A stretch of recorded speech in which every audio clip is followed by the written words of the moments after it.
Hello and welcome to Revolutionise Your Love Life.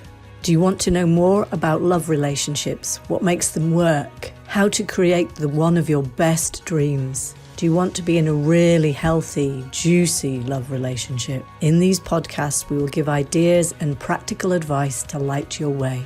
Whether you're looking for a love partner, already in a relationship you wish could be better, or leaving one that has run its course, there will be something to inspire, empower, and support you. Revolutionise Your Love Life is a fortnightly podcast where you will access the knowledge and wisdom of love experts and relationship coaches from across the world to help you find true fulfillment in love.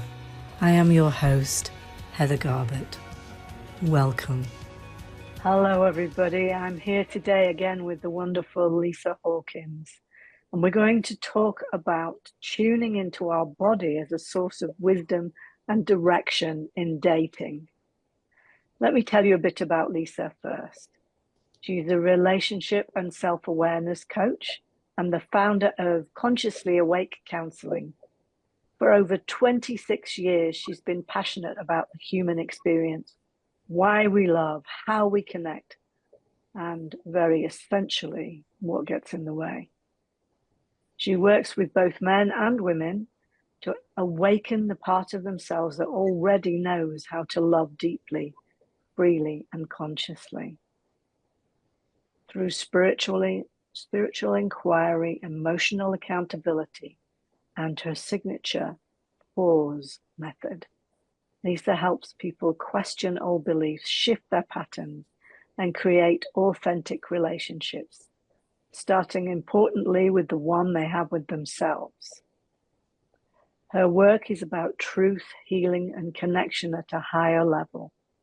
Whether you're navigating love, healing from heartbreak, or learning to trust yourself again, Lisa brings wisdom, presence, and a deep respect for the human experience.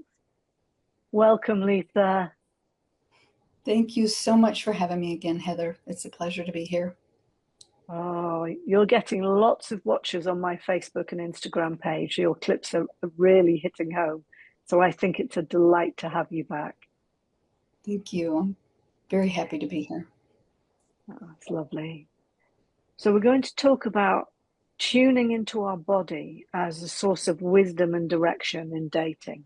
I believe you've got an example or two of this. If you could share, that would be lovely. Thank you so much. Well, right now is high season for dating. So it's important to really be aware of your body during dating season. And I mean paying attention to the little things, the ting we have in our gut that something didn't feel right, clenching of our jaw, our fists. Maybe we're feeling very anxious. Maybe we feel shut down. And this takes a lot of awareness, and it takes a lot of practice to really be paying attention to what's going on with the person you're with and being in tune with your body at that same time. But it's highly important because our body gives us signals, whether things are healthy or unhealthy. And oftentimes it can give us mixed signals.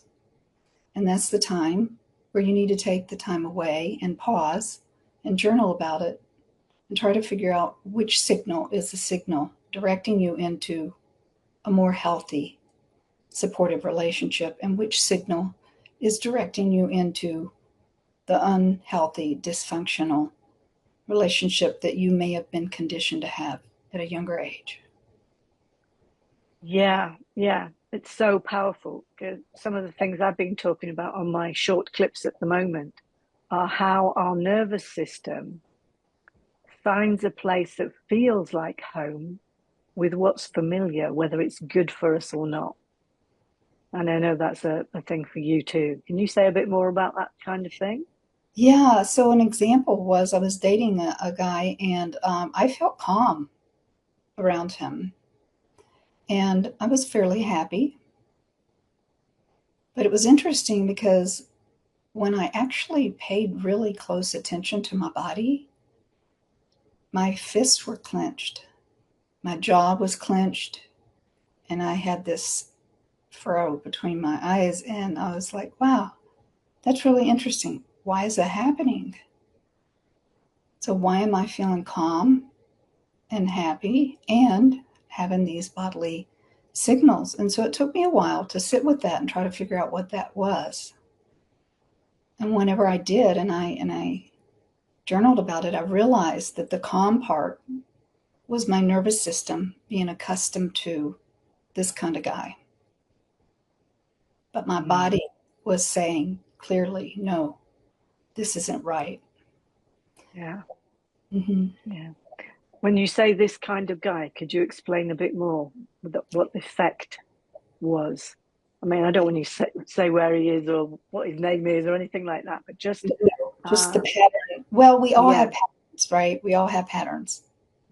And this is why I suggest journaling about our dating experiences, because we go back, we'll notice what our pattern is. And oftentimes our nervous system is going to be attracted to a specific pattern. My pattern was men that were aloof, disconnected, emotionally immature, and had some kind of addiction in some form or fashion. And it wasn't healthy for me. For sure. For sure. Yeah. But that's what felt normal. That's what felt normal to my nervous system. Exactly. What I was consciously looking for was the polar opposite of that. Yeah. Exactly. Yeah. Yeah. Yeah. But the unconscious says, yes, please. Yeah. Mm-hmm. And I like how you discern between your nervous system. So you weren't feeling anxious, you weren't feeling tight in your gut, you weren't holding your breath, you weren't overly excited. You were sort of slightly shut down, I think, maybe. Mm-hmm. But you noticed that your bodily behavior, your own body language, which was visible to your higher consciousness, let's call it that, could see, hang on, there's something else going on here. My body is communicating more strongly in different ways. Exactly. Mm-hmm. Yeah. And so it takes a lot of body awareness and understanding the dynamics of the nervous system and how sometimes it can mislead us. And it takes practice to be aware of both of these things simultaneously. But with practice, you can direct your nervous system into a situation that's healthier for you and learn to regulate your nervous system to accept something that's different. Can you explain a bit more about that path? Because that sounds quite a wonderful journey. Well, it is. So, our brain is wired to avoid pain. And when we're doing something that is outside of what we've been programmed to do, it's going to cause an uncomfortable feeling. And so, if our nervous system was conditioned for, let's just say, toxic or abusive relationship, right? And we notice that we continually get into those despite all of our effort not to, we need to look at our nervous system and then slowly and gradually move our nervous system in the direction of something that feels scary, uncomfortable, but healthy. And just take small steps in that direction and allow us to recondition ourselves into something that's much more healthy. This is widespread, not only in relationships, but if we were going to make a massive change in our health and our well-being, our fitness goals, we may notice resistance to the thing that's the very healthy thing for us to do. Yeah, I can speak to that. As a small child, I was in plaster. So keeping still was imperative for quite a long period of time. And also my early family life was seen and not heard and keep still. So now trying to get myself to do exercise goes against that very powerful early conditioning. It can be as simple and straightforward as that. But I think what you're talking about in dating is quite different. It is quite different, but it is getting used to discomfort. Yeah. But you also have to use your critical thinking skills to discern whether the uncomfortable is healthy or the uncomfortable is unhealthy. And this is where conscious awareness is very important in dating. Okay. Tell me a bit more how conscious awareness can be developed. Well, for me, it was quite a journey, actually, making a lot of mistakes and picking myself back up and looking at it. But for me, curiosity is the key.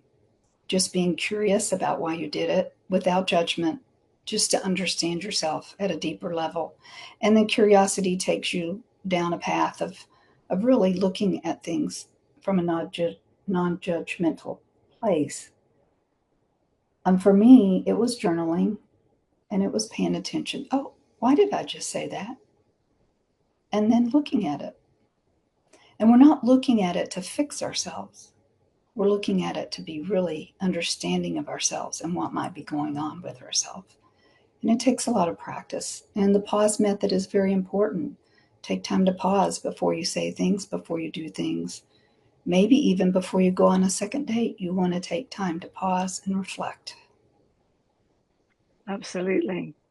Yeah. I think it's really quite important not to agree to go on a second date while you're on the first one. Your brain does need time away for those Yeah. brain chemicals to settle in so that you can make a more conscious decision. Because when you're on that high, of course, you're going to say, yes, I want another date. Yeah. Yeah. And then it's more difficult when you have sort of processed and you think maybe not to actually say no. Exactly. Yeah. Hmm. So let's talk about the traumas that get stored in the body and how we can release them so that we can work out what is held and healthy and what is held and unhealthy. Can you speak a bit to that? Well, that's also been a long journey for me through my own therapy and personal growth, learning to be patient with my body. And again, I communicate with my body and, oh, well, what's going on there? And I guess the best example that I can give you is recently I had been working on some stuck energy in my chest. And I had been going to therapy and doing my own inner work here at home, and just it was discomfort when I talked about certain things, certain past issues or certain present issues that was triggering. It was very heavy. Um, it took about 2 weeks of really being present with that pain and trying to understand it for it to start surfacing up. And then I noticed this other presence that was heavy. It came down and tried to push it back down. It's like, wow, that's amazing. What is this and what is this? And so for me, I just ask the question and sit and wait for the answer to arise. And sometimes that answer arises immediately, and sometimes it takes time. For me, it was within 2 weeks of just being open to hearing whatever answer was present. And then all of a sudden, I was talking about a situation come up, and it just started pushing it really heavily. And just the sobs, the deep, deep sobs came out, and the pressure started relieving. And I realized, wow, that's been in there for decades. Decades. And I could feel the energy moving up from my chest through my throat and out. And so it's just about, again, being really aware of where your body might be signaling that you have pain or discomfort or stuck situations. And when you're talking about something or you're doing something, notice if your right hip hurts. Notice if your chest gets heavy. So for me, it's just a journey of, again, discovery. Mm. Mm. there's a similar process that I use, which is to feel when you're in a situation, when have I felt this before? And probably reflecting afterwards rather than in the moment. When have I felt this before? And what's the earliest time I felt this? And the subtle things about absence and neglect are more difficult. When before have I felt absence, emotional absence? When before have I felt neglect or somebody turning away from me? Because those are the subtle cues we pick up in dating, that somebody's not really paying attention. They're there talking about them, but they're not asking about you. Exactly. Yeah. So and those then ones, what your body does with that. yeah. Does it make you overfunction and try and get their attention, or do you give up and go away and look after them? You give up and go away from you and look after them. Lots of different possibilities. Yeah. But I go to, can be all sorts of feelings, but when did I first feel this? What does it feel like? Is it heavy? Is it burning? Is it fizzing? What's the feeling? And if I can remember a time when I felt like that, I can unpack what was going on then and what the pattern was, what it made me think and feel. And then I can slightly free myself from it. I'll think about the beliefs that it made me think about myself, that I am, or I do, or I don't, or I must, or I mustn't, or I'm not. The biggest one that often comes up for me is I'm not allowed. So allowing myself to be seen and heard is quite a big one for me, and speaking up. But then there can be the belief about others that comes from that. So if I think I'm not allowed, others aren't interested in hearing who I am, the world is a disinterested place and it's a vacuum as far as I'm concerned, then I can listen and really feel what I'm living from and ask myself what's really true. And then quite often things will release from my body. There'll be grief for having felt those other things and believed those other things for a long time. And it's a relief to acknowledge and release. Acknowledge and release. Absolutely. Absolutely. And tracing it back into your earliest memory of that, if you're that aware, that's amazing. Well, like you, I've done years of therapy, so there are some significant memories I go back to time and again and unpack all the different meanings I made from the situation. Right. Absolutely. So what more would you like people to know about this area? What would you like to say? Well, I just want people to understand, men and women. Men carry this as well, and they have difficulty in speaking and relating to their emotions as well as women. It's not a gender specific thing. And what's most important is that you are curious about yourself, about your highest well-being, and attaining the relationship that you know that you want and deserve, and being willing to sit with the discomfort and allow, acknowledge, and release what isn't working for you. That's so beautifully put. And where can people find you, Lisa, if they want to work with your pause method? I have deeper. a website, consciouslyawakecounseling.com. You can also find me on Facebook, Lisa Hawkins Dating Relationship Coach. Well, that's lovely. Thank you so much. Thank you for having me. Yeah, thank you. Bye-bye for now. Thank you so much for listening to this episode of Revolutionise Your Love Life. I'd like to know what has been your biggest takeaway from this conversation. Do take a minute and share this with us, and visit us on our Facebook page. You can connect with me personally on my email at heather@heathergarbutt.com. If you can think of someone who will benefit from listening to this podcast, please do share it with them. If you have any feedback on how I can improve it, please do reach out to me, as I'm always keen to learn more.